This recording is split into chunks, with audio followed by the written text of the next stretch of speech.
Kim Azerbaycan'ı sevirse, kim Azerbaycan'ın müstakil devlet olmasını istəyirsə, kim Azerbaycan'ın işgal olmuş torpaqlarının azad olmasını istəyirsə, kim Azerbaycan'ın ərazi bütövlüğünü istəyirsə, o bu bayraq altında, bu şuar altında, bu sözler altında, bu amal altında birləşməlidir. Azerbaycan heç bir ülkenin təsir altına düşməyəcək. Azerbaycan öz müstəqilliyini qoruyacaqdır. Bu da mənim bir prezident kimi siyasetimin əsas ana xəttidir. Və bunun için de hamı birləşməlidir. Bunun için de hamı bir yolla getməlidir. Hadi baba kurban olun sana ne desin? Kurban olarım. Sağ ol baba. Ne olur mən şimdi ne eylem ki? Ben baba salam verir. Oğlum mektebatta olan ben alırım. Bak sana kurban olun. Baba siz bana söz vermiştiniz. Hüseyin söz bak. Bana çayxana kofe yer. Onu vermediler sana kurban olun. Özel bayram alım. Siz biz pakon yoldaşıq. 5 il bir yerdə işləmiş. Ben sana həmişə çox çalışmışam görəm ki qəbulunda olan. Ben qəbul verirəm. Ben sana kurban olun baba. Allah senin ömrünü tuz dağına döndürsün. Baba denən bana dəymələr. Xahiş edirəm. Bak sen hazret tapmaz. Baba denən bana dəymələr. Baba sen hazret tapmaz. Ay kişi Allah siz dəymir. Allah dəymə. Ha ne olur babama baxıram da. Qoy bilsin ki bana vermədilər. Allah size ömür Vermədilər. Vermədilər baba. Vallahi vermədi. Hüseyin Allah canını sağ eləsin. Vermədiniz. Vermişdiniz. Çətalı. Sen kimdi? Sicila başlı bana qadın. Vermedi. Yok vermedi. Ne olur koyun kişiye derdimi deyin. Ona kurban olun.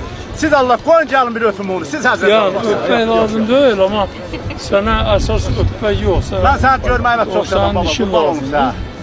Allah Sen ne ben istiydin 20 sen? ömrüm varsa 10 yıl benim ömrümden kesin versin sana. Sağ Sen ne Halkı idare edin. Sen ne istiydin sana vermedi? Ben çayxana kofe yer istedim. Ben o bak mektebatta. Benim de nəvəmin adı Heydar. Sizin adınız yok. Ben size bir hediye şəkil verdim. Ey baba. Hediye şəkil. Kurban olum sana. 3 tane de acı bala müəllimə demişim. Mektebatta senin çayxana olacak. Sağ ol. Sen gördün bu. Bunu tanırsan. Bəli, ben 3 tane ona demişim. Bir yol demişim bu dönce dönere intürsün yanında. Orada bir yol Bakı Kasınsasının qabağında. Bir yolda iş yerinde. Dedim böyle baba böyle deyip git diye. Şəhərdə deyildi çayxana. Deməm ki şəhər harda. Bəli, Hacı Bala müəllim dedi. Sağ olsun şəhəri gözəlləşdirib. Allah canını sağ eləsin. Ne olur baba xətrinə madə bir çayxana. Ben yok babanın hesabına. Balaca idarə xətrinə verin qoyun yaşasın. Ya, səslənəmədən 5 il bakon yoldaşı. Yandı. Kurban olun baba. Sağ olun. Ben sizi görəndə kövrənəm, sevinirəm. Adın nedir? İsa'dır. İsa. İsa. Sana kurban olun baba. Abi tanım o tanırsan da. Tanıyıram, indi gələk o sizin öz sözünüzü işlədim. Hüseyin o kimi yerə salmıyor sözünüzü. Bəli, ben düz deyirəm. Mən sana güvəni bu sözləri deyirəm. Bu dəqiqə mənim qolum az qala qıralar burada. Babamdır, ona kurban olun. Xalqın axsaqlarında... Yaxşı da deyəm də. Bəli. Ya. Ona bilsən nə deyirlər? Sen çok tanışırsan. Ona deyirlər niye çok tanışırsan? Dil otu yemişsən. Nə deyəcəm baba, mənim üçün qəbul, sana kurban olun. Bəli. Abi tanım ona tapşırdım. Kömək eləyəcəksin xətrinizə. Çayxana.